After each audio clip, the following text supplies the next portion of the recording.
The first time Marion cornered me against his bedroom wall, his hands gripping my ass like he owned it, I forgot about Herman. My blouse tore as he yanked it off, his mouth sucking my boobs until I gasped. "You want this?"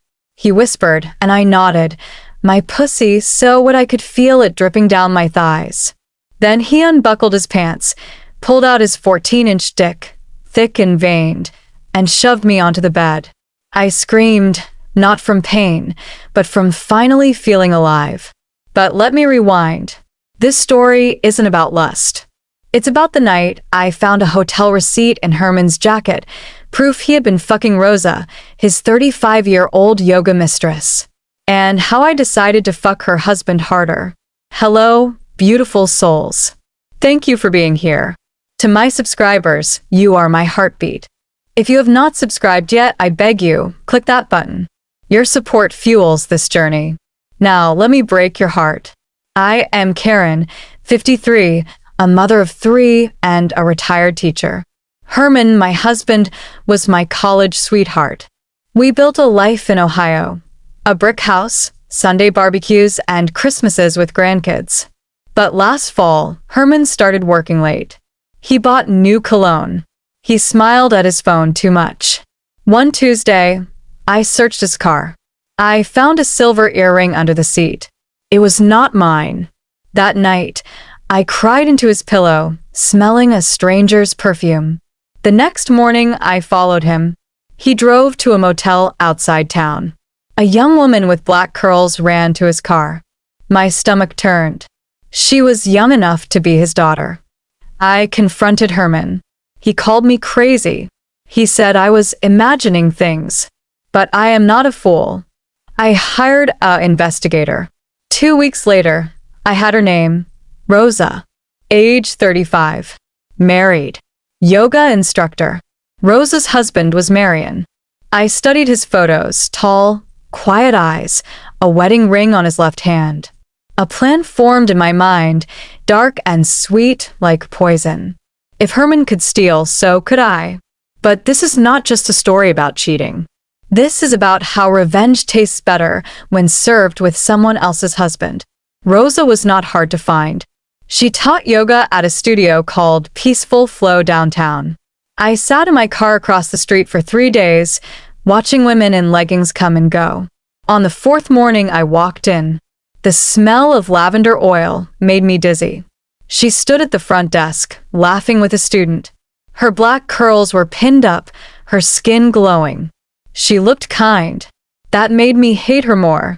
I signed up for class. As I stretched on a mat, I studied her. She had just poses with gentle hands. She called everyone love. When the class ended, I followed her to the parking lot. She drove a red convertible. Herman always hated red cars. That night, I searched Rosa's social media. Her life was sunlight and smoothie bowls. Then I found him, Marion. His profile was sparse, a photo of a gray cat, a link to his architecture firm. He rarely appeared in her posts. In the few pictures they shared, he stood stiffly, his smile not reaching his eyes. Marion worked in a glass-walled office building. I parked nearby, sipping coffee as employees rushed in. At 8:15 a.m., he arrived, tall, broad-shouldered, wearing a navy suit. He walked like a man carrying secrets. For weeks, I tracked his habits. Mondays and Wednesdays, he went to the gym after work. Fridays, he bought groceries alone. Sundays, he visited a bookstore. I memorized his route, his coffee order, the way he lingered in the mystery section. One Wednesday, I entered his gym. I wore leggings and a tank top, my hair swept into a ponytail. He lifted weights in the corner, his sleeves rolled up. I chose a treadmill facing him. When our eyes met, I looked away quickly. Play the victim, I told myself. Be soft. After his workout, I bumped into him near the water fountain. My bottle slipped from my hands. He caught it. "Thank you," I said, voice trembling. "I am such a mess lately." He nodded, polite but distant. As he turned to leave, I added, "My husband. He is cheating on me." Marion froze. His jaw tightened. For a moment, I thought I saw rage in his eyes. Then it vanished. I am sorry, he said quietly. That night, I cried in the shower. Not for Herman, not for myself, but because Marion's voice had cracked when he said, I am sorry, like he understood pain too well. The next Sunday, I stood beside him in the bookstore. He reached for a novel. My hand brushed his. You like thrillers? I asked. He glanced at me. Sometimes. I prefer stories about revenge, I said, where the hurt people fight back. Marion's gaze lingered on my face. Then he walked away. But he did not stop looking back. Weeks passed. Marion's routine became my scripture. Mondays, he drank black coffee at 7:45 a.m. Wednesdays, he lingered in the gym shower for exactly 12 minutes. Fridays, he bought salmon and asparagus at the grocery store, always enough for one. I began to mirror his habits. I drank my coffee bitter. I learned the names of architects he admired. I even adopted a stray gray cat, like the one in his profile photo. One rainy Friday, I stood in the grocery aisle, staring at cans of soup. Marion appeared beside me, reaching for the same brand. Our hands nearly touched. Karen, he said, his voice low. You are here often. I let my eyes fill with tears. Cooking for one now. Herman moved out. A lie. Herman still snored on our couch, oblivious. But Marion's face softened. He offered to carry my basket. We walked the aisles in silence, the weight of betrayal hanging between us. That night, I texted him, Thank you for today. It is lonely eating alone. He did not reply. The following Wednesday, I waited outside his gym. When he emerged, I pretended to struggle with a flat tire. Rain soaked my hair as I knelt by the car. Marion crouched beside me. Let me help. His hands brushed mine as he took the jack. I shivered, not from the cold. You should go home, he said. You will get sick. Home is empty, I whispered. He drove me to his house. It was sleek, cold, no photos on the walls, no signs of Rosa. He made tea. We sat on opposite ends of the sofa. Why are you doing this? He asked suddenly. Doing what? Following me. Pretending to need help. My heart raced. You think I am pretending? He stood, pacing. I know who you are. Rosa told me about Herman. The room spun. He knew. But then Marion stopped. His voice cracked. She laughs when she talks about him. Like it is a game. I stood, closing the space between us. They think we are fools. Weak. Marion's breath hitched as my fingers gripped his shirt. His mouth crashed into mine, teeth clashing, hands rough as they tore at my clothes. My back hit the wall, his knee parting my legs. I gasped as his palm slid up my thigh, fingers digging into the soft flesh of my ass.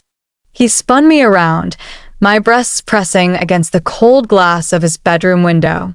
His lips trailed down my neck, biting hard enough to bruise. Good, I thought. Let Herman see the marks later. He yanked my leggings down, his calloused hands squeezing my bare hips. I reached back, fumbling with his belt until his dick sprang free, thick and urgent. He shoved into me from behind, my pussy clenching around him as I cried out, a sound tangled between pain and triumph. His grip on my hair tightened, pulling my head back as he thrust harder, each snap of his hips a punishment for Rosa, for Herman, for every lie that brought us here. My breasts heaved against the glass, fogging it with every ragged breath. Marion's grunts grew louder, his rhythm breaking as he spilled inside me, his teeth sinking into my shoulder to muffle a groan. When it was over, he collapsed onto the bed, chest heaving. I stood there, legs trembling, staring at my reflection in the window, a stranger with smeared lipstick and wild eyes. Marion reached for me, but I stepped back, pulling my shirt over my head. His gaze lingered on my body, a mix of shame and hunger. Later, in his bed, I learned the truth. Marion's hands did not rush. His silence was not indifference. He studied my body like a blueprint, tracing every scar, every curve, as if I were something to cherish. Afterward, he slept. I stared at the ceiling, tears burning my eyes. This was not part of the plan. Marion's bed became my sanctuary. I told Herman I was taking night classes at the community college. He did not care. He was too busy texting Rosa, her name flashing on his screen like a neon betrayal. But with Marion, I felt alive. He cooked me dinners, salmon seared perfectly, asparagus tender. He listened when I spoke. He remembered my favorite flower, lilies, and the name of my childhood dog, Buddy. In the darkness, his hands worshipped me. Herman had never kissed me like that, like my breath was his oxygen. One evening, Marion traced the scar on my hip, a remnant of childbirth. "Tell me about your children," he said. I stiffened. "They are grown. They do not call anymore." He pulled me closer. "You deserve more than this." This. The word hung between us. This was not just the affair. This was the hollow marriage, the decades of compromise, the way Herman snored through my tears. Weeks blurred. Marion and I met in hotel rooms, his office after hours, once even in my own bed while Herman was golfing. Each time, the guilt faded faster. Each time, Marion's touch felt less like revenge and more like redemption. But shadows crept in. Rosa's Instagram posts grew erratic. Photos of empty wine bottles, cryptic quotes about love. Herman began drinking heavily. He accused me of gaining weight. He smelled my neck once and muttered, "You reek of someone else." Then the call. I was in Marion's car when his phone rang. Rosa's face lit the screen. He hesitated, then answered. "Where are you?" She demanded, voice shrill. "You said you would be home an hour ago." Marion's jaw tightened. "I am working." "Liar. I know what you are doing. You are with her, aren't you?" My blood froze. Marion glanced at me, panic flashing in his eyes. He ended the call. "She knows," he said quietly. "About us?" "No. But she suspects something." Herman must have slipped up. That night, I lay awake, Herman's snores vibrating the bed. My phone buzzed. A text from Marion. "Meet me tomorrow. We need to talk." When I arrived at his office, he was pacing. "Rosa is pregnant," he said. The room tilted. "Herman's." He nodded. "She told me this morning. She wants to leave me for him." I laughed, sharp and broken. "So we are both leftovers." Marion gripped my shoulders. "Run away with me. Start over." I stared at him. This man who had memorized my scars. This man who was not mine. Outside, thunder cracked. The storm was here. I did not answer Marion that day. I drove home in silence, rain blurring the windshield. Herman's truck was gone. The house felt like a tomb. I poured a glass of wine, my hands steady for the first time in months. At midnight, headlights cut through the dark. Herman stumbled inside, reeking of whiskey. His eyes were bloodshot, his shirt torn. "Who is he?" He snarled. I laughed. "Who is she?" He lunged, gripping my arm. "You think I am stupid?" "I followed you. You are fucking that architect." I wrenched free. "And you're having a baby with Rosa?" His face paled. "How did you?" She told Marion. He told me. Congratulations, Herman. Fatherhood at 55. He raised his hand. I did not flinch. "Hit me," I hissed. "Make it easier to hate you." He froze.